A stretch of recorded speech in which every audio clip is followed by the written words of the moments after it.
Good morning mga kapakner, panibagong araw at syempre panibagong vlog tayo. Yan, at may dala nga kaming grass cutter ni Mrs. Kapakner. Nanghiram muna akong grass cutter, gawa ng yung grass cutter nga namin dito hindi na magamit ng maayos dahil nga nagluloko. Kailangan natin linisin to, tsaka yung tira doon sa ampalaya. Pero itong grass cutter na ito mga kapakner, dito muna tayo babanat kasi makapal yung nandito eh. Tsaka para maganda na rin tinitingnan. Makapag-grass cutter naman tayo dyan sa banda na yan. Dito sa banda dito, siguro makapag-grass cutter tayo dyan mga pananghali na. Dahil basa-basa pa. Pero dito, naunang pinatubigan yung nandun sa dulo eh. Nakapwesto tayo dyan.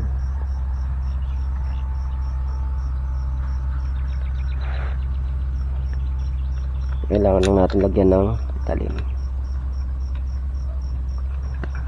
Bali sa mga biyanan ko pa nga pala itong ano na to, grass cutter. In-extra ko lang ng siguro madadali hanggang 3 days o 4 days.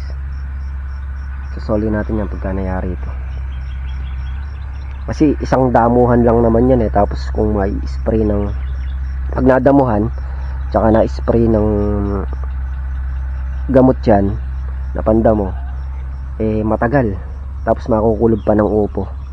Hindi na siya ganong tutubuan ng damo. Kaya kailangan lang natin talaga madamuhan. Kasi kung i-sprayin mo ganyan kataas siya mga kapakner, matagal nang tumalab yung gamot na pang spray ngayon. Hindi katulad dati, ilang araw lang lanta na. Yan, nung in-spray ni paring Carlo, inabot yata ng 1 buwan. Tapos hindi naman talaga na solid na nalanta. Parang mahina na rin yung gamot ng mga pandamo ngayon. Saka siguro sa sobrang kapal ng damo kaya matagal din tumalab. Eh kung ganyan pa lang yung papatubong ganyan, tsaka may spray ng Grass Zero o ng ibang gamot, eh saglit patay yung damo.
just wanna feel your love.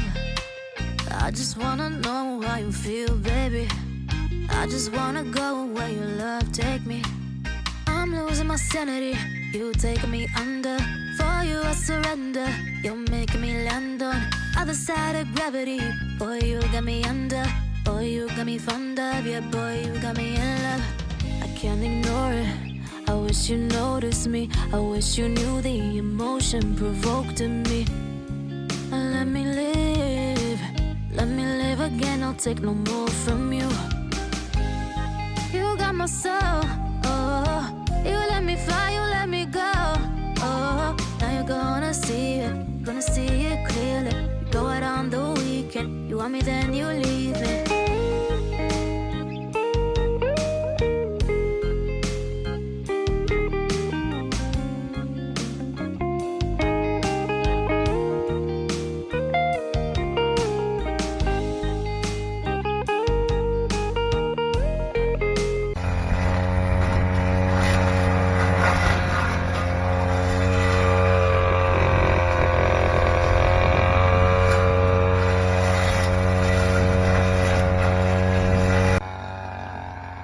Mga kapartner, at patuloy pa nga sa pag-grass cutter.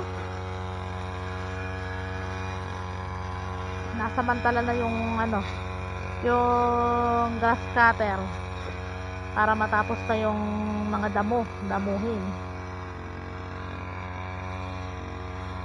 Kapal ng damo.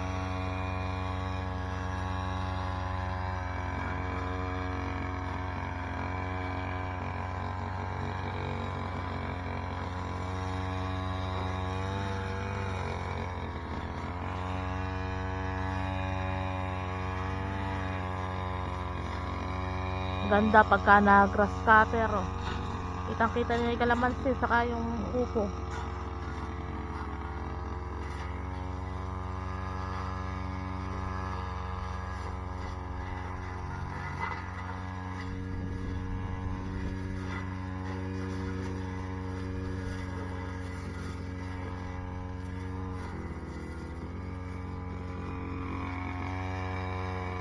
Grabe, kapal ng damo.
Yan mga kapartner, bali nakakailan dahis na nga tayo dito.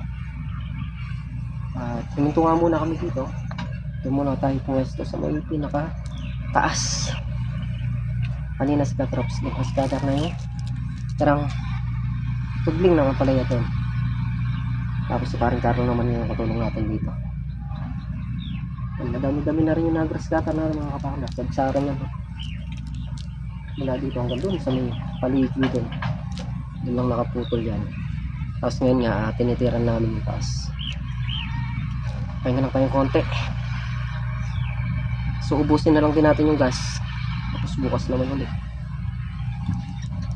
Para makapagpahinga bukas hatong ulit. Bali ang grass cutter na yan, hiniram muna natin yan gawa ng papagawa pa lang yung ano ngayon, yung ano na rin, grass cutter. Yung grass cutter dito nagluloko kasi mga kapartner, kaya kailangan talagang paggawa para hindi kayo mahirapan sa pagdadamo dito.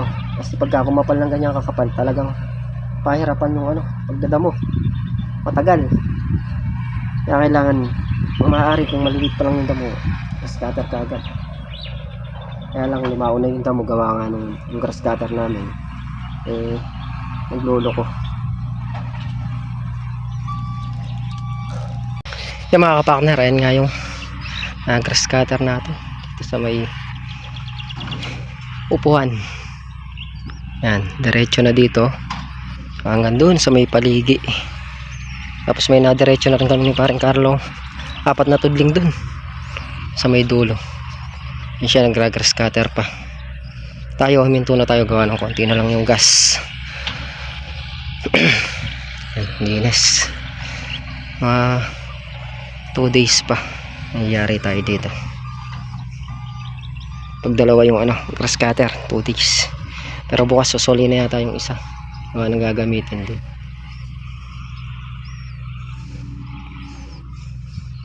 Kaya isang grass cutter lang gagana bukas.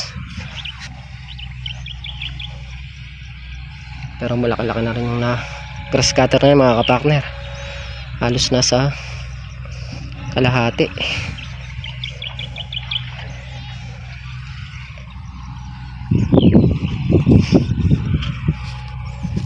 Yan yung ating upo. Pagka umabot sa taas yan, tatalbusan na, kakapunin na para magsanga siya. Tapos yung sa mga ilalim na yan, tatanggalin pa yan, parang sa ampalaya.